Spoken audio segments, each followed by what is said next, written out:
we're going to look at a few of the summer work packet problems that you have been doing. So if you look here, we've got something like problem number 17, I believe it was, and I forget all the problem numbers, but these are from your packet. These are all odds. We're going to go one at a time and just kind of show you guys some of the basics that you need to know for this year. So we've got to expand my binomial right here. So we're squaring it. A lot of times people will go through and they will square both terms and they say, oh, my final answer then is 4x squared plus 9.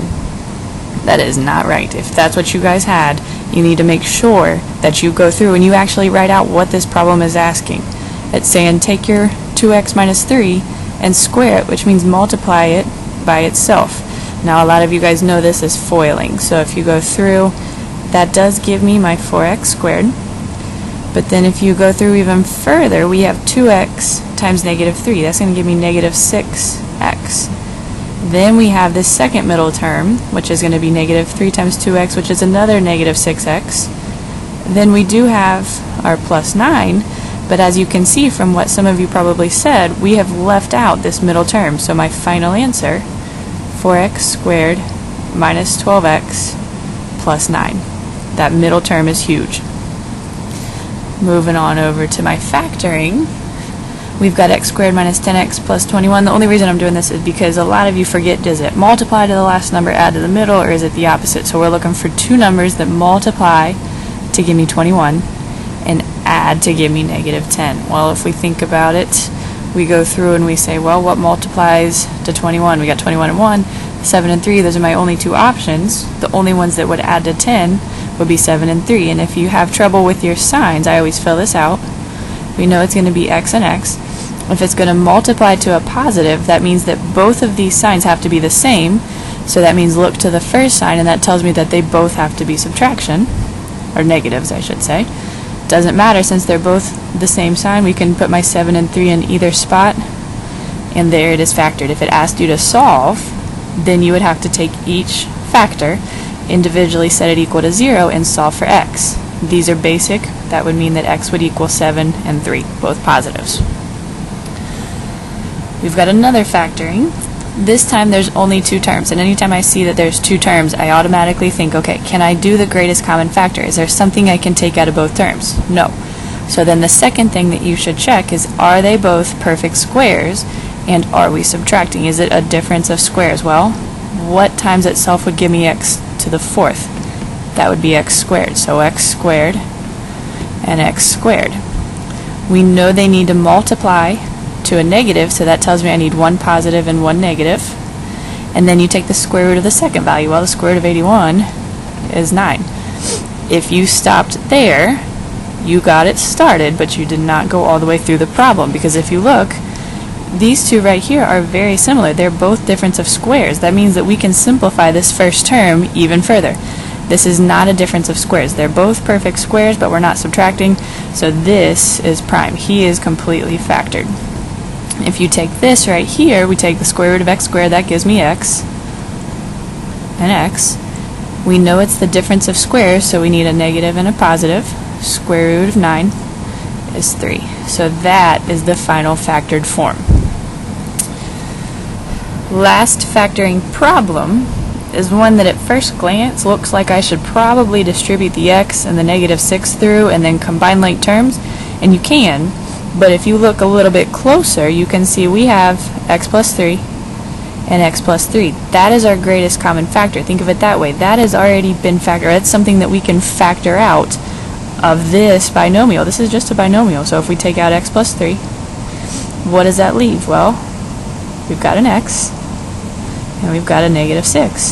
So if you go through this, my final answer is x plus 3, x minus 6. If it was asking you to solve it, you would say x is equal to negative 3 and x is equal to positive 6.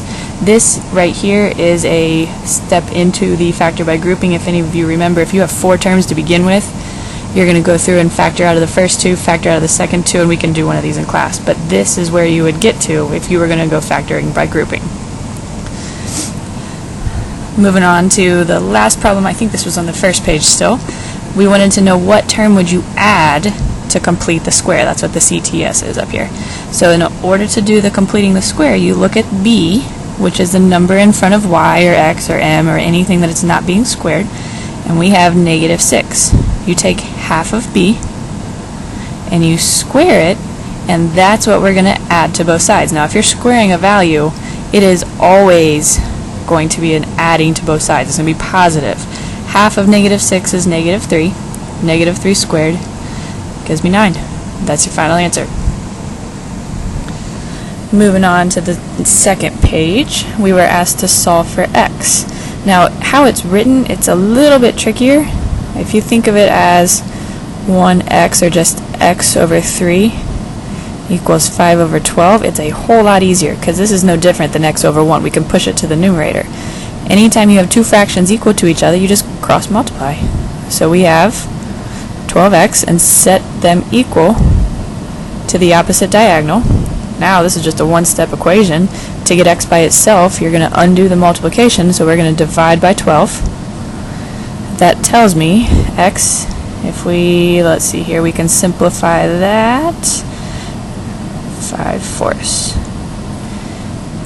If you put 15 over 12, you are not incorrect, you just didn't fully simplify, so make sure you go all the way down to the 5/4.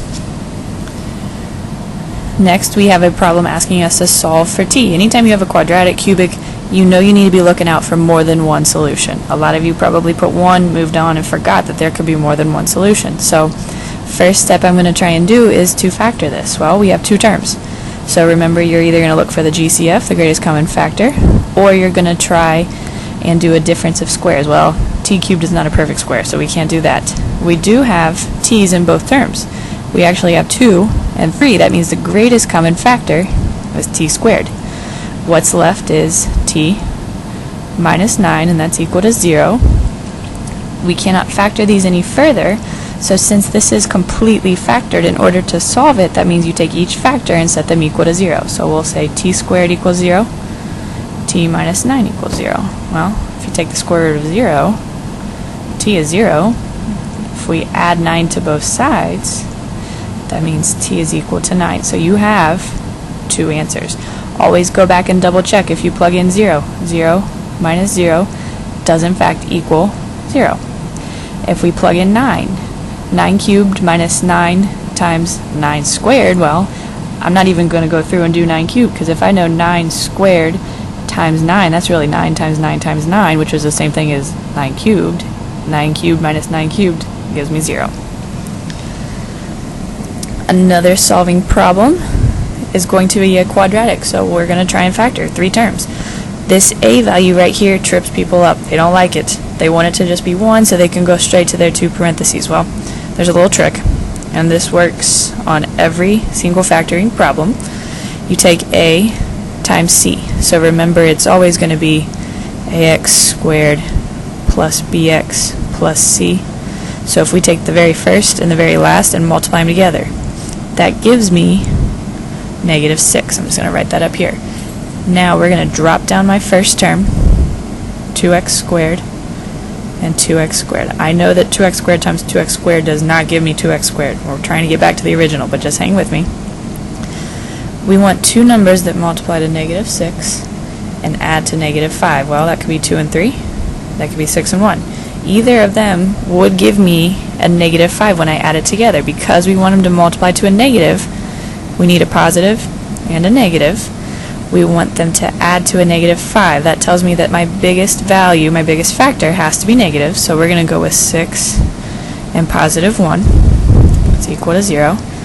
Then the last step is to go through both factors and see if anything can cancel out. Take the greatest common factor, and this is the weird part, you just drop it off. Just ignore it. 2x squared plus 1, there's nothing we can factor out. 2x squared minus 6, we can factor 2 out of both terms. And that 2 is just going to disappear. It's a trick. You just got to leave it go. This right here is my factored form. Now if we were going to solve that, we would set each factor equal to 0. And if we add 3 and take the square root, that means x is equal to plus or minus square root of 3. If we come over here, we're going to subtract 1 and divide by 2, which is going to give me negative 1/2. Well, we would then take the square root. Can't take the square root of a negative, so this does not yield a final answer. If we go back over here and we plug in square root of 3 and we square it, that gives me 3. If I take the negative square root of 3 and I square it, that also gives me 3. So both of these values will work.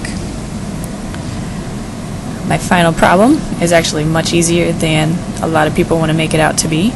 We are just trying to solve this literal equation for r. So we're trying to get r by itself while it's in the denominator. We've got to get it out of the denominator.